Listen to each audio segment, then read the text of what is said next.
Hello po mga ka-greenie, good day po mga ka-greenie, saan man kayo naroroon ngayon.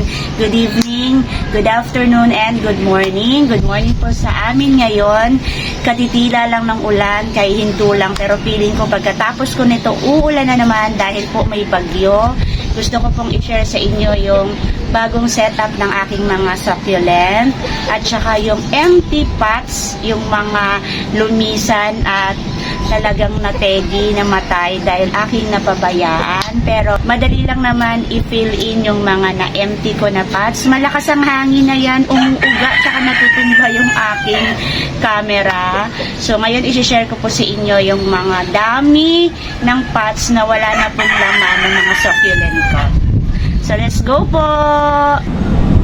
Nakisama talaga ang panahon sa akin dahil magbibideo ako. Hindi muna siya uulan. Ayan o, medyo maaraw-araw. Dito muna yung unahin ko. Ayan po. Dito po iba na siya. Sa mga nakasubaybay sa akin, yung mga nandito po, yung nandyan, nakatabi ng plant truck na ito, mga succulent ko po yung nandyan. Ngayon ay mga stinky ko nandyan na. Before po, dito siya, pero ang ginawa ko po, yung mga kalankowi ko, ito, kalankowi na po yan lahat. Mga nakahukhanging po. Dito po yan nakalagay. Ngayon, nilagay ko po sila dyan. Dyan na po yung pwesto nila. Permanent na po sila dyan. Kasi kaya naman po talaga ng mga kalankowi yung rain or shine. Ito yung aking Napoleon hat. Mga ano ko yan, panda. Ito sila. At ito yung succulent na natitira ko na si Sedum Adolphi na talagang best recommended siya. At Darly Sunshine, matatag din. At ito yung aking namumukod tanging mga stinky. Ayan po yung stinky oh. Ang gaganda po nila. Ayan, flowering. This one din po ang aking starfish, flowering din. At itong aking blue boy na matataas na. Ang aking haworthia, aloe, at yung aking agave. Yung mga propagation ko po na mga cactus, ayan po, dumadami na po sila. At yung dito po, yung layer po ng aking plant truck dito, papansin nyo po ay wala na pong mga succulent, more in cactus na po. Yan, before po nandoon siya. At yung aking mga moon cactus po, before po ay nandun siya, empty po iyan ngayon dahil nilagay ko po siya doon. Yan, so mas okay po sila dito. And then yung mga cactus ko po na yan, may mga kulay, yung mga variegated po, before po nandyan siya, ngayon dito na po siya. Yan po, yung mga old ko na cactus, ililipat ko na naman po kasi uli siya. Naka-plastic siya, ililipat ko po siya dyan, kaya ganyan po siya. Ito po yung mga cactus ko na 4 years na, matatagal na, talagang love na love nila ako. Di talaga po nila ako iniiwan. Ayan, at ayan po sila. At yung mga natira ko po na mga succulent ay ito na lang po, yan. Wala na po kayo masyadong makikita ng mga nabili ko sa online. Yung mga echeveria, kapag hindi po sila naalagaan, namamatay po talaga sila. Ito yung mga matatatag, mga Sedum Adolphi or mga sedum. Yan, ayan po sila. Yung ito po yung mga lumalaban. Yan, lumalaban po talaga sila. Ayan, napabayaan pero lumalaban. At yung mga nasa ilalim ko po, wala na po yung mga aking mga house plant, ornamental plants, wala na po sila. Ayan na lang po yung mga natira, inayos ko po sila. Yan po yung mga agave ko, yan. At ayan po, yun yung kalankowi ko. Madumi yung pots nila kasi pag umuulan natatalsikan sila. Ayan, pencil cactus. At yung aking mga kalankowi na Mother of Million and then Mother of Thousand. Ayan na lang po ang aking plants sa ilalim. Wala na po yung mga maliliit na pots ko sa propagation kasi pati yung mga propagation namatay po. Pero madali lang po yun kasi kukuha lang tayo sa mga leaf ng ating mga succulent. Yan. Magkakaroon ulit tayo ng mga propagation. So, yun po yung mga plants. Ito po yung plants na natira ko. Na meron na lang ako yung aking aglaw at saka philodendron. Yung mga nandito po sa ilalim before na madami, wala na rin po. Ito na lang po yung natira. Yan. At yung aking ngayon oregano. At i-share ko po sa inyo yung empty pots na meron ako ngayon. Halos po 3 layer. Ayan po. 1, 2,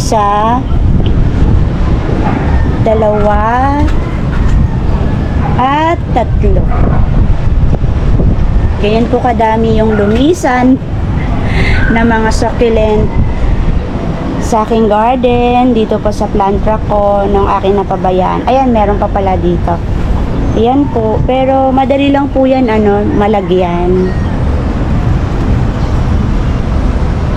Lalagyan uli natin yan ng mga panibagong succulent na madaling alagaan.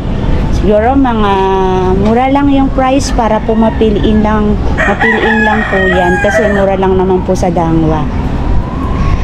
Mga 25 pesos lang po yung ating bibilhin. Yan, hindi naman ako nasasad at hindi naman ako nanghihinayang na marami ang namatay kasi kung magpo-propagate po tayo dito galing sa kanila, magkakaroon naman po agad yan. Pero para po filled in siya, marami, naka-jump pack po siya sa isang pot, bibili na lang po tayo. Ayan lang naman, siguro mga nasa 30 pieces siya, nag-uumpisa ng umambon. Mga 30 pieces siya, kaya kailangan po natin siya ma-fill in sa mga susunod na araw para po maganda na uli siya tingnan, sama-sama na po silang may laman. Pero ngayon, pag tuwing magbablog po ako, ayan lang po muna yung maipapakita ko sa inyo. Kasi baka sa mga susunod na araw o sa mga susunod na linggo pa ako makakalabas para bumili ng aking mga succulent, mga cactus hindi po muna kasi medyo madami na po yung aking mga cactus.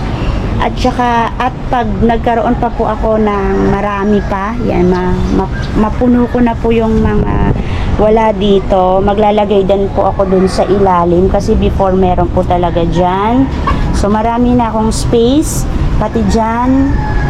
Marami po kasi akong plastic empty pot dito. Ayan, pakita ko po sa inyo. Ayan po yung plastic empty pot ko na ready rin for fill in. Ito yung pot ko po ng mga leaf propagation ko.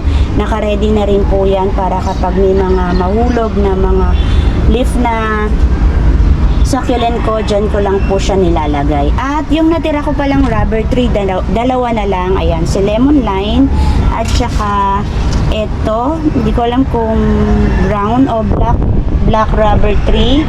Yan po siya. Okay naman po, aking barrel at yung aking mellow cactus, yung aking bunny ears. Ayan po, maganda po yung aking bunny ears. Ipopropagate ko na po yan sa mga susunod na araw kasi gusto ko magkaroon ng maraming bunny ears. At ito rin pong blue boy, mataas na po siya. Gagayahin ko po yung posisyon niya or yung pagkakalagay niya sa ganito. Aapatin ko rin siya. So pag pinropagate ko po siya, ilalagay ko po siya dito at ilalagay ko po siya dito. Napaka-healthy po ng aking mga ayan. Oh, ang ganda niya. At namumulaklak na uli ang aking starfish stinky. Yan, marami. O, si Sabrina plain. Ito yung Sabrina na variegated. Ganda po nila.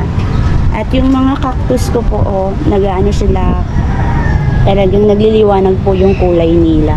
Maganda po yung kulay nila. Pansamantala, dyan po muna sila. Dyan ko muna ilalagay yung aking mga cactus. Kasi baka sa mga susunod pag nag-fill in na ako, isisentro ko na naman yung mga succulent dito or yung mga cactus na yan dito na naman, sa ibang side na naman. Alam nyo naman ako, medyo ina-arrange ko sila kung saan sila maganda. Pero ngayon, dahil ayan po yung mga meron pa ngayon sa aking garden, dyan muna po sila. Maganda naman po sila tingnan dyan. So yon, umambon kanina, ngayon nawala na naman. May bagyo kasi, ingat po tayong lahat. Malakas po ang ulan.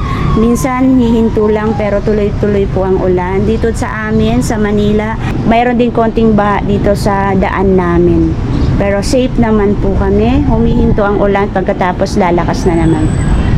And that's it for today mga ka-greenie. Nag-update lang po ako sa aking mga empty pots. Kasi baka po mapansin ninyo kapag mag-intro ako, merong mga pots na walang laman.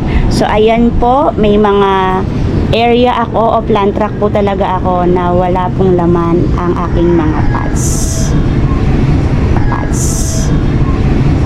That's it for today mga ka-greenie. Kung love po ninyo at nagko-collect din po kayo ng mga plants, please po, palike po ng video ko na ito. Pa-subscribe na rin po. Thank you for watching. Bye-bye po. Ingat po kayo. Maulang araw or maulang umaga sa inyo pong lahat. Bye-bye mga ka-greenie.